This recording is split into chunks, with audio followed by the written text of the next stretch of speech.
Millionaire father sees black waitress allow disabled son start a dance step, and he changes her life forever. The atmosphere in LeVelle, Austin's most prestigious rooftop restaurant, shifted in an instant. Conversations evaporated. Wine glasses hung frozen in midair. All eyes turned toward the small space between linen-draped tables, where 10-year-old Elliot Langford, trembling slightly, extended his hand toward Waitress.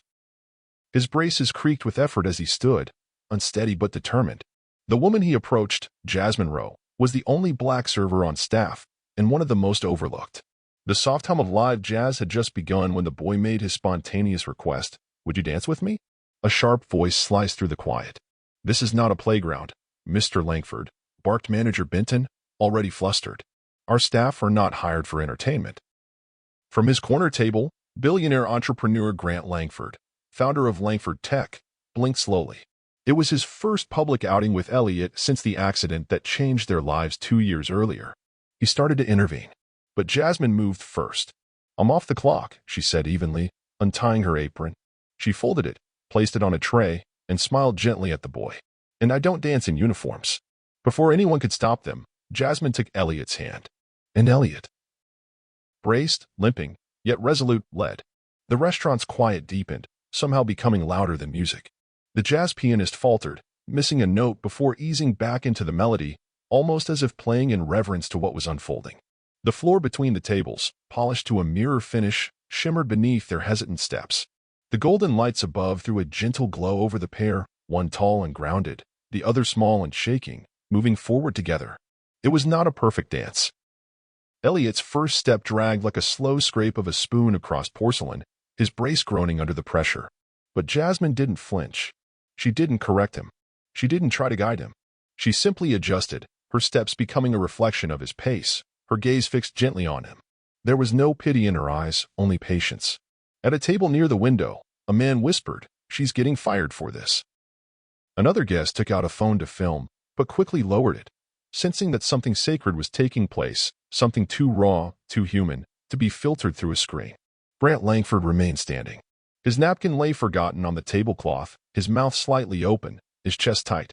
It had taken him months to work up the courage to bring Elliot back into public life. And this was not how he had envisioned it. But for reasons he couldn't name, he couldn't look away. The boy he had once taught to ride a bike was leading a dance on his own shaky legs. And the woman beside him, whom he had not noticed when she refilled his water earlier, was offering his son something Grant had failed to: freedom without condition. Jasmine's shoes made almost no sound. Her steps were deliberate, respectful of the boy's struggle. Her smile was soft but unwavering. And in Elliot's face, something shifted. The fear that had held his features hostage gave way to focus. Then, slowly, to pride. He wasn't being helped. He wasn't being pitied. He was being followed. The music swelled again, a low and silky version of Autumn in New York, which felt wildly out of place in Austin but oddly perfect for this moment. Manager Benton fidgeted near the bar, his jaw clenched.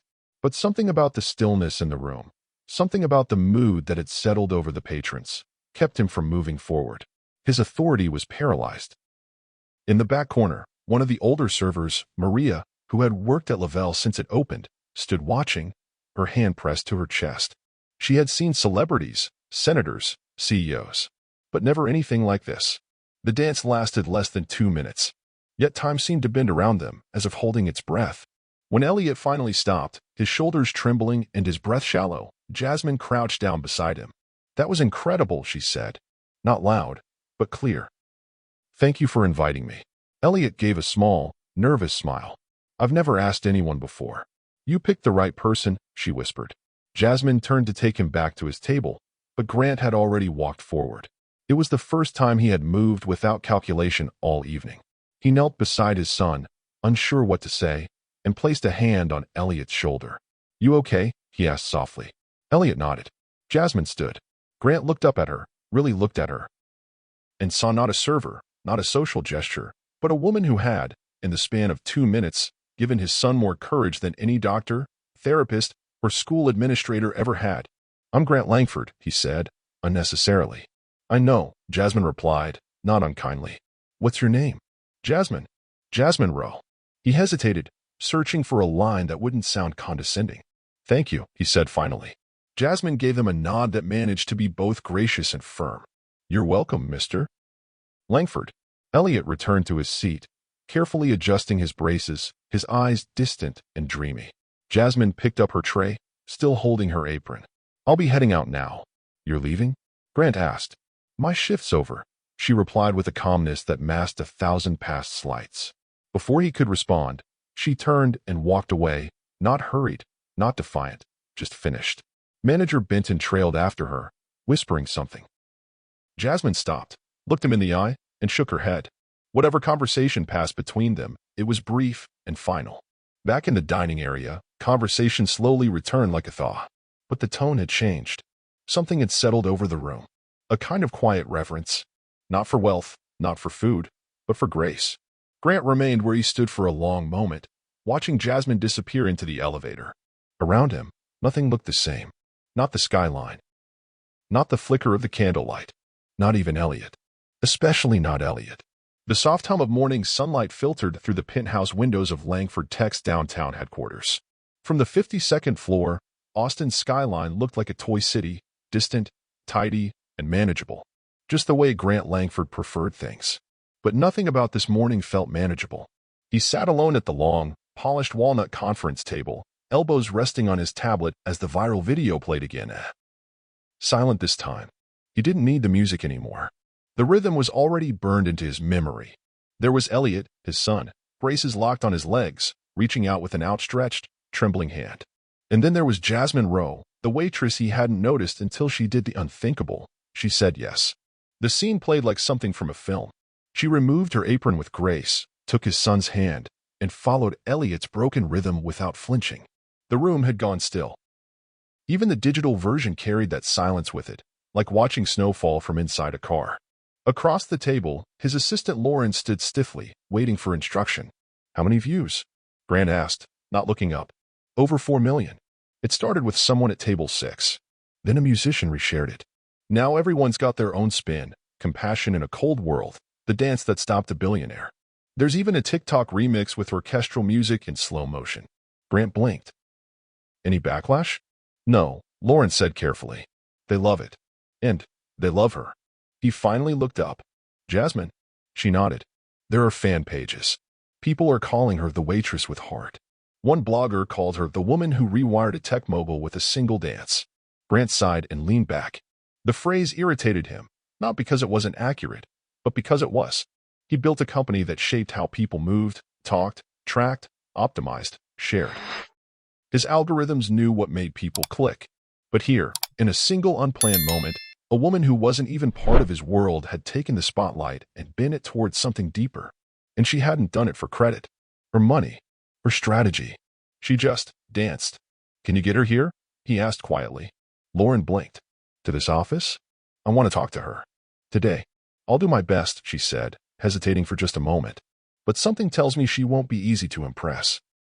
2 hours later, Jasmine stood at the glass doors of Langford Tech, her reflection caught in the polished chrome of the entrance. She wore a simple navy blue dress, not new, but carefully pressed. Her shoes were clean, though the heels were worn soft. She clutched a canvas tote against her chest like armor. The security guard buzzed her in.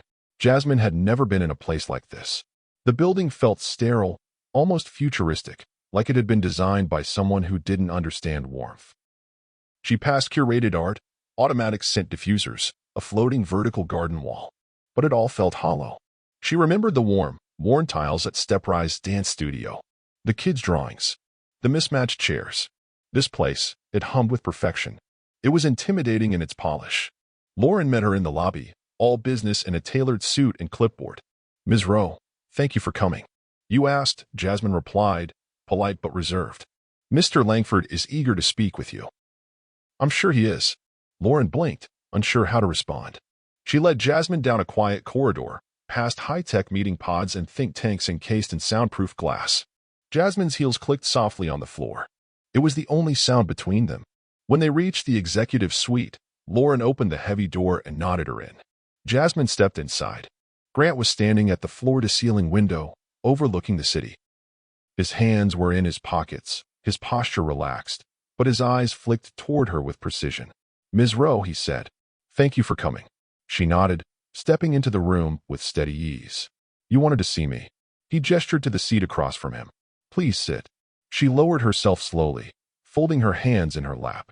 He noticed the tote bag beside her, slightly worn, a few stray threads at the handle. She didn't carry herself like someone who wanted anything from him. First, he said, I want to thank you for what you did for Elliot. You gave him something I couldn't. I didn't give him anything, Jasmine replied. I just followed his lead. Grant allowed a small smile. Exactly. That's something people don't do with Elliot. Jasmine didn't respond. Her eyes flicked to a framed award on the bookshelf, Tech Innovator of the Year. I also wanted to offer you something, Grant continued. I've reviewed your employment file. I know you've worked multiple jobs, and I know your degree is in child psychology. That's rare for someone waiting tables. She tilted her head. Degrees don't pay rent. Not in a city like this.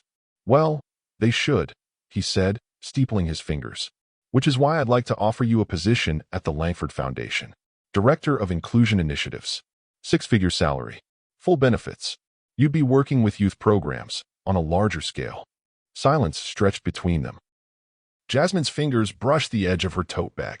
That's generous, she said at last. But, he prompted. But you don't know what I do, she said, her voice even. Grant blinked. I just told you. No, she interrupted gently. You know where I worked. You know what degrees I earned. But you don't know what I do. He leaned back, intrigued. Then tell me. Jasmine reached into her tote and pulled out a worn folder. She slid it across the table. He opened it. Inside were photos. Children in wheelchairs, on crutches, and in braces. All smiling, mid-motion, arms flung wide as they danced. There were notes from parents. Drawings from kids. One crayon picture showed a stick figure dancing beside someone with wild, curly hair and the words, Ms. Jazz is magic. Steprise, she said. It's a community dance program for kids with physical or developmental challenges. We use rhythm to build confidence, connection, and mobility. Grant flipped through the pages, slowly, silently. I've been running it for 4 years, Jasmine continued. Weekends and evenings. I fund it with tips and donations. We've got a waiting list, but no budget for expansion. You could scale it with my help, he said. I have infrastructure, PR, influence. You also have expectations, she replied. He looked up. You think this is a charity pitch, she said. It's not. Steprise isn't a story to make your company look warm and fuzzy. These kids aren't here to be pitted. They're here to be seen. You think I don't understand that? I think you're used to being in control, Jasmine said simply. But these kids, especially kids like Elliot, they don't need control. They need space. He sat quietly, absorbing her words. You're different, he said finally. I know, she said. Grant tapped the folder. You built all this while serving tables? She nodded. And cleaning houses. And tutoring on weekends. He gave a quiet, incredulous laugh. Why didn't you take this to a nonprofit board? I did. They said it wasn't scalable. Not enough data. Not enough impact matrices. So I built it anyway. He exhaled. You're not easy to impress. That's not my job, she said, standing. He stood too, unsure whether he'd been dismissed or inspired. Thank you for the offer, Mr. Langford, she said. But I didn't come here for a job. I came because your son asked me to dance. And that moment meant something to him. I won't cheapen it with a corporate title. He watched her walk to the door. Ms. Rowe. She turned. I'd still like to help, he said. But on your terms. Jasmine gave a small smile. Then come see what we actually do. No press. No handlers. Just you, the kids, and the rhythm. And then she was gone. Grant stood in the center of his sleek, sterile empire and realized, for the first time in a long time, he had no idea what would happen next. And he liked it. The first thing Grant Langford noticed was the parking lot. It was uneven, cracked at the edges, with wild patches of grass poking through the cement. This wasn't the sort of place you sent a driver. It was the kind of place you parked yourself, locked the doors, and kept your valuables hidden. But Jasmine Rowe had insisted, if you want to understand what we do, you have to come see it for yourself. So he came.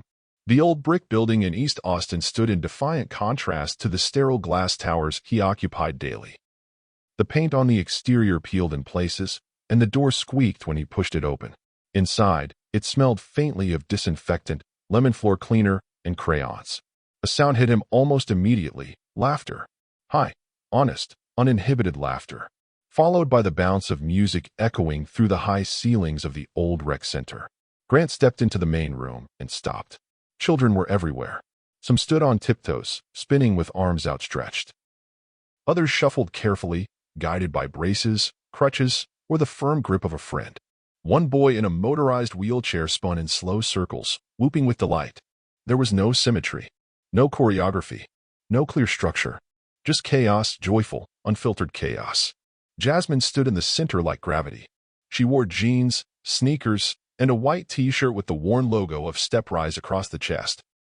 Her hair was pulled back in a loose bun, and she moved with calm energy, gently correcting posture here, clapping rhythm there, her voice rising above the music with encouragement that sounded more like love than instruction.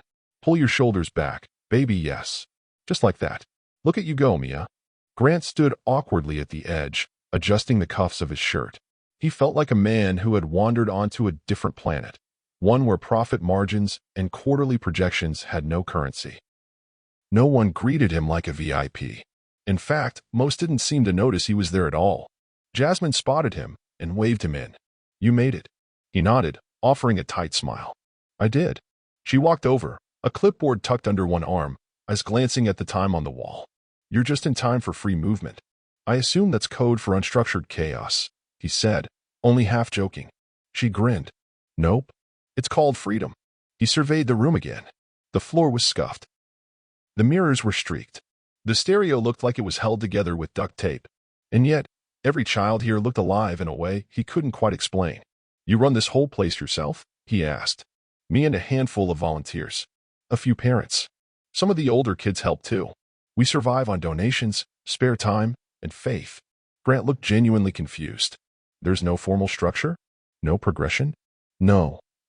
Metrics. Jasmine crossed her arms. Progress looks different here. One kid learns to trust their balance. Another stops flinching when they're touched. Some just show up and sit on the floor, and that's okay too. He raised an eyebrow. But how do you track outcomes? You don't track healing like stock performance, she said flatly. You watch it. You honor it. You build relationships and celebrate movement, even if it's just an inch. They were interrupted by the sound of a crash. Two kids had bumped into each other and fallen, laughing hysterically. One of the volunteers rushed over, helped them up, and the music continued. Grant winced. This would never fly in a professional environment. That's because you're used to environments that exclude people like this. Jasmine's words were soft, but they landed with precision. She didn't flinch. She didn't apologize. She wasn't trying to impress him. She turned toward the dance floor. You see problems, she said. I see possibilities. Grant didn't respond. He couldn't, not immediately. Because she wasn't wrong. He watched again, more closely this time. He saw a girl with cerebral palsy in a green tutu spinning in careful circles, beaming at her own reflection. He saw a boy with Down syndrome clapping to the rhythm with a focus that rivaled his best engineers. He saw a teenager on crutches lifting her arms in time with the music, balanced on one leg, eyes closed. And then he saw Elliot. His son stood near the wall, braces locked, watching. His hands fidgeted at his sides, his head tilted slightly as if trying to absorb everything without being seen. He hadn't joined in yet, but he was here. Grant hadn't even noticed him slip in with the career. Jasmine followed his gaze. He comes early now. Watches from the side until he's ready. He's never wanted to do this before. That's because no one gave him permission to lead. You're used to protecting him from failure. I'm interested in helping him live in it.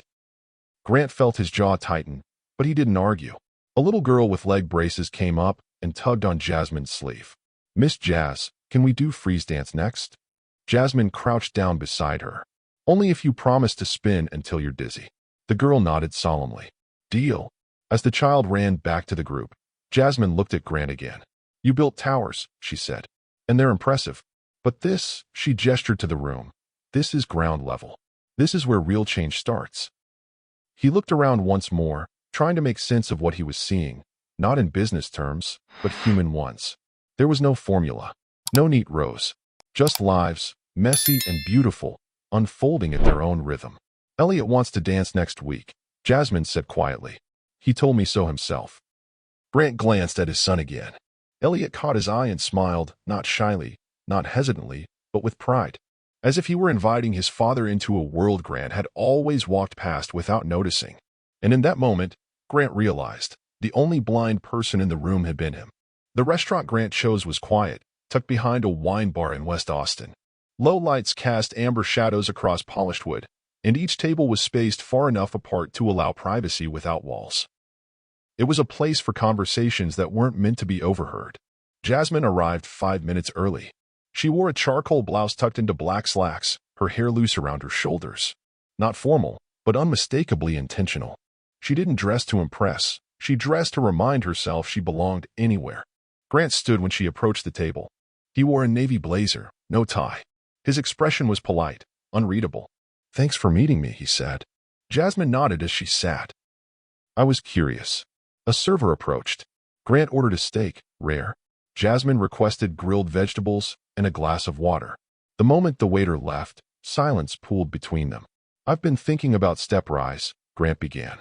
"It has potential." Jasmine tilted her head. "It already has impact." "That's not what I meant," he replied. "I mean scalable potential. It could be multiplied. You could train others, expand into schools, partner with rehab centers." She raised an eyebrow. "You mean franchise healing?" He paused. "That's not fair." "No," she said. "It's not." Grant leaned forward. "I'm offering you something real here, Jasmine. Not just money, resources, staff, national exposure. You could do so much more than running a dance class out of a worn-out community center." "I'm not running a dance class," she said evenly. "I'm building trust. I'm giving kids space to take up room in a world that's designed to shrink them." He leaned back, arms crossed. "That sounds noble, but without structure, it won't last." Jasmine's eyes sparked. "Structure is not the same as control. What you call structure is often just a way to make things palatable for people who don't want to be uncomfortable." Grant exhaled. "Why do you keep pushing back? You say you want to grow, but every time I offer a way, you act like I'm trying to buy your soul." "Because you are," she said without blinking. He froze. Her voice was low, but each word landed like a dropped stone. "You're used to people taking what you offer and calling it salvation," she continued. "But you don't understand what opportunity means to people like me. To kids like mine. We don't want to be absorbed into your system, Grant. We want to build our own." He narrowed his eyes. "You think I don't care?" "I think you've mistaken care for control," she said. "You build systems that reward power. I build spaces that honor people." The sentence hung in the air, reverberating between them. Their server appeared briefly to refill water glasses and then retreated quickly, sensing the tension. Grant's jaw tightened. "You think my world is all ego. I think your world has never forced you to choose between dignity and survival," she said. That silenced him. Outside, the wind rustled the leaves of a tree-lined patio. The low murmur of other diners filled the space around them. But at their table, it was still. "I was raised on public assistance," Jasmine said. "My mother worked 2 jobs and still had to say no when I wanted to dance because the studio didn't take payment plans. So I danced in our living room. And later, I started steprise in the back of a church hall. We didn't have mirrors, but we had music. We didn't have instructors, but we had each other." She folded her hands on the table. "You think what I've done is small. But to those kids, what we've built, it's everything." Grant looked down at his plate. He hadn't taken a single bite. He thought about Elliot. About the quiet boy who had found something inside steprise that no amount of therapy or specialist intervention had unearthed. Grant had watched his son come alive in that room, watched him lead. "I don't think it's small," he said at last. "I think it scares me." That caught her off guard. Her posture softened, slightly. He went on. "I've spent my whole life creating order. Tools, systems, apps that help people measure and maximize. I know how to fix things. Or, I thought I did. But when I saw Elliot with you, when I saw him move, I realized I don't even know what healing looks like." Jasmine's voice dropped to a whisper. "Healing doesn't look like anything. It feels like being seen." They sat in silence again. But this time, it wasn't sharp, it was full. Grant broke the quiet with a question. "What do you want from me?" "Not a check," Jasmine replied. "Not a title. Not an initiative that makes a good headline." She met his gaze. "I want your humility. I want you to walk into a space without trying to fix it, just to learn from it. From them." He swallowed. "That's harder than it sounds." "I know," she said. "But that's the real work." He nodded slowly, as if conceding something unspoken. "Then maybe I'm ready to start." Their food remained untouched as the evening stretched on. They didn't solve anything that night. But something shifted. Mutual respect, once obscured by pride, began to surface. The Langford penthouse was quiet, cloaked in the hush of city lights bleeding through floor-to-ceiling windows. Grant stood at the edge of his son's bedroom door, one hand pressed gently to the frame. The man who had built empires and outmaneuvered titans found himself hesitating, uncertain, before a 10-year-old boy's room. He knocked once. Elliot was awake, propped against a wall of pillows, a book half open on his lap. His braces leaned quietly against a chair in the corner. "Couldn't sleep?" Grant asked softly, stepping inside. Elliot shrugged. "Not really." Grant sat at the edge of the bed, careful to keep space between them. For a moment, neither spoke. The quiet didn't feel heavy. It felt like the world holding its breath. "I owe you an apology," Grant said finally. "Not for something I did. For what I didn't see." Elliot looked at him, cautious. "I've spent a lot of time protecting you," Grant continued. "At least, that's what I told myself. Keeping everything ordered, controlled, safe. But now I see, I wasn't protecting you. I was protecting myself, from mess, from emotion, from the unknown." Elliot's eyes stayed steady. "You control everything. But not me." "I know." Grant swallowed. "That night, at the restaurant, you led. And I didn't even see it happening." Elliot's voice came out low. "Sometimes I feel invisible. Like I'm a project, not a person." The words stung more than anything Grant had heard in a boardroom. "I don't want to be the reason you feel unseen," he said. "Not anymore." Elliot's mouth quivered. "Jasmine sees me, even when I mess up." Grant squeezed his son's hand. "Then I need to learn to see you the same way. Not just when you're perfect, but when you're real." The boy looked at him, eyes shining. "Then follow me, Dad. Don't lead." Grant nodded. "I will." The next morning, the Langford boardroom sat silent, its chairs arranged in careful rows, its screens dark. The emergency strategy meeting had been canceled without warning, because Grant Langford wasn't there. He was in East Austin, standing in the middle of Steprise worn but vibrant dance room.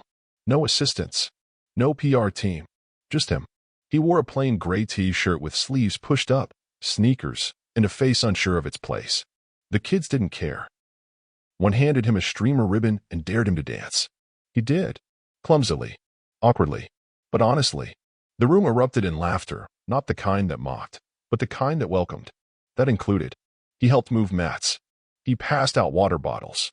He learned the names of children who had spent their lives being overlooked. And for the first time, Grant didn't feel like a billionaire trying to do charity. He felt like a man beginning to understand something money could never buy. From across the room, Jasmine watched him. She didn't say a word, just crossed her arms, smiled faintly, and nodded. Something inside him shifted. Not everything, but something real. And it was enough to begin again. The cameras were already flashing before Grant Langford reached the podium. Reporters stood shoulder to shoulder in the sunlit atrium of Langford Tech's downtown innovation center. It was the kind of room usually reserved for stock announcements, tech unveilings, or strategic mergers. But today, there was no presentation deck, no investor slides, just a sleek podium, a row of folding chairs, and a bold banner hanging overhead, stepwise forward, a national initiative for inclusive movement. Grant adjusted his blazer and glanced at the woman standing beside him. Jasmine Rowe, poised in a deep blue dress, stood slightly apart from the microphones. No designer suit, no corporate badge, just presence. Her hands were clasped calmly in front of her, though her fingers fidgeted slightly. She had fought to be here, not for herself, but for the voices that rarely reached stages like this. The press was confused. Rumors had swirled for days. Some predicted a major merger. Others speculated on a global acquisition. But as the cameras rolled, and the hum of anticipation deepened, something else unfolded, something none of them expected. Grant stepped to the microphone. "Thank you all for being here," he began. "I know many of you are expecting big news today, and you're not wrong. It is big news, but not in the way you think." He paused, letting the silence settle. "Today's announcement isn't about expansion for Langford Tech. It's about transformation for me, personally." There was a rustle among the crowd. Pins froze. Eyebrows lifted. Grant's eye swept the room, then returned to Jasmine, who gave the smallest nod. That was all he needed. "For most of my life," he continued, "I measured success by metrics, growth, reach, revenue. I've invested in technologies that changed the way the world connects. But a few weeks ago, I stood in a room where none of that mattered, where kids who'd been told they were broken found joy through movement, rhythm, and connection. I saw my son, my own son, lead for the first time." The room quieted further. A few camera operators lowered their rigs, instinctively listening.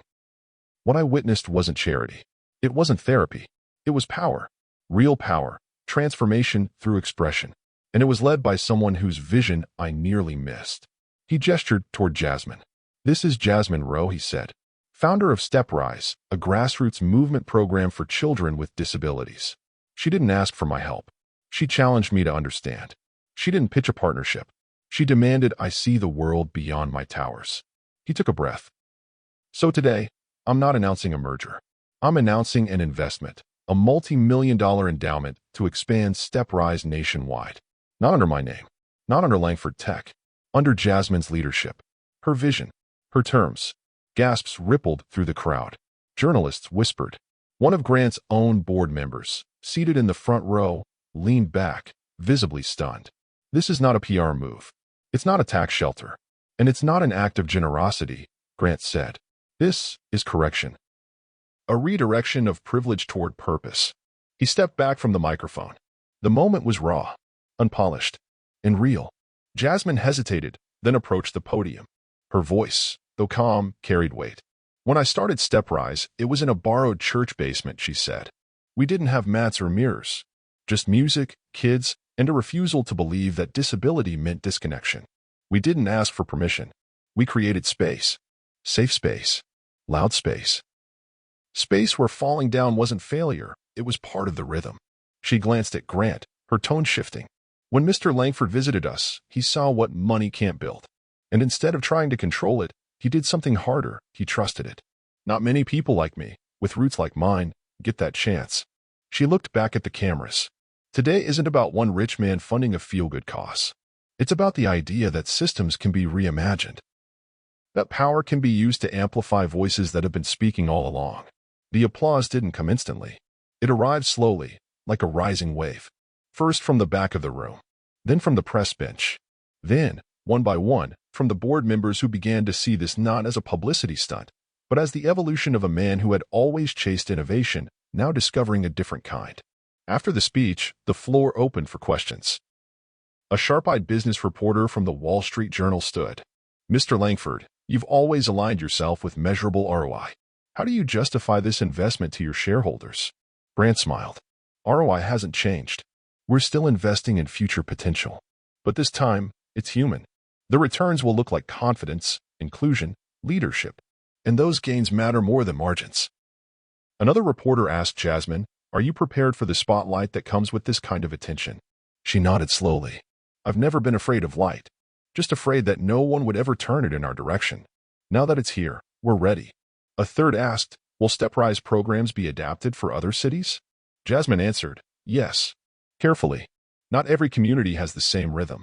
We'll hire local leaders, train on compassion, not control, and keep the work grounded in connection. Expansion will never come at the cost of authenticity." After the conference, as the crowd began to disperse, Grant and Jasmine stepped into the hallway behind the atrium. He loosened his collar, exhaling.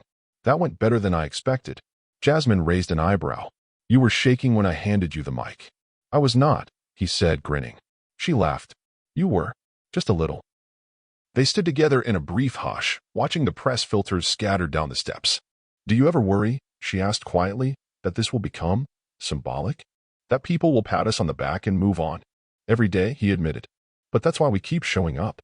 Not just today, but next week, next year. And every time a kid walks into a StepRise space and feels seen, we win." Jasmine studied him for a moment. "You've changed." He nodded. "Not enough. But I've started." She extended her hand, not for formality, but as a partner. He shook it, firm but humble. And just like that, a billionaire and a dance teacher from opposite ends of the city began something bigger than either of them alone. The world had seen mergers. It had seen acquisitions. But now, it was witnessing something rarer, alignment. A kind of investment that would never show up on spreadsheets, but one that would echo through classrooms, community centers, and quiet living rooms where children found the courage to move. Because sometimes the biggest shifts aren't in numbers. They're in hearts. The auditorium was humming with quiet anticipation. Folding chairs lined the walls of the newly renovated StepRise Community Arts Center, their fresh coat of paint still carrying the smell of new beginnings. Children whispered behind the curtain, sequins rustling, braces clinking softly with nervous excitement. The showcase was about to begin. Grant Langford sat in the third row, not the front, not the spotlight, but exactly where he wanted to be. He wasn't wearing a suit today, just a button-down shirt and the soft expression of a man who no longer needed the world to know he was in control. The lights dimmed. A hush fell over the room. Then, center stage, Jasmine Rowe stepped into the spotlight, mic in hand. "Welcome, everyone, to the Step Rise annual showcase," she said, her voice warm and sure. "Tonight, you won't see perfect lines or flawless steps, but what you will see is courage, movement, and connection." Applause rose, gentle but electric. Then the music began. First came the younger children, tiny feet tapping awkwardly, arms waving with gleeful abandon. Then a group of teens, two in wheelchairs, gliding in sync with dancers on foot. The audience clapped, laughed, cheered. But when the final act was announced, the room went still. The stage opened on Elliot Langford, front and center. He wore a deep blue shirt, sleeves rolled to the elbows, and stood without assistance. Beside him stood Maya, a girl who, just months ago, had trembled taking her first independent steps. Now, her feet shifted in rhythm, her gaze steady, drawn not to the crowd, but to Elliot. The music swelled, soft, rhythmic, full of soul. Elliot moved first. Not fast, not flashy, but sure. Each step intentional, grounded. Maya followed. Then the rest of the group. It wasn't choreography. It was trust in motion. In the audience, Grant's throat tightened. His hands, usually so composed, gripped the edge of his chair. But this time, it wasn't fear or control behind his stillness. It was awe. His son. Once silent, once buried under layers of therapy, systems, and protection, was leading. Not because someone told him to, but because someone had believed in him. Tears pricked Grant's eyes, but he didn't wipe them away. He didn't care who saw. He looked up at the banner that hung above the stage, Step Rise, where every movement matters. It didn't have his name on it, not his logo, but it carried his legacy transformed. The final beat hit. The dancers froze. Then applause. Thunderous, heartfelt, endless. The camera, one of several capturing the event, panned across the crowd. Smiling parents, cheering siblings, tearful volunteers. Faces of every color, age, and ability. All united by something money couldn't buy. When Elliot took his bow, he looked out into the crowd and found his father's eyes. Grant stood. And in that moment, they both knew this had never been about dancing. It had always been about becoming free. And it had started with a single, unexpected step. If you enjoyed this story, don't forget to like, share, and subscribe to the channel. We'd love to hear your thoughts. What did you feel about the way the story unfolded and how it ended? Mention your favorite part and let us know what you think about characters like Jasmine, Grant, and young Elliot. Rate the story on a scale of 1 to 10 in the comments below. Also, tell us where in the world you're watching from. We love hearing from our viewers across the globe. Your support helps us bring more powerful stories to life. Thank you for watching.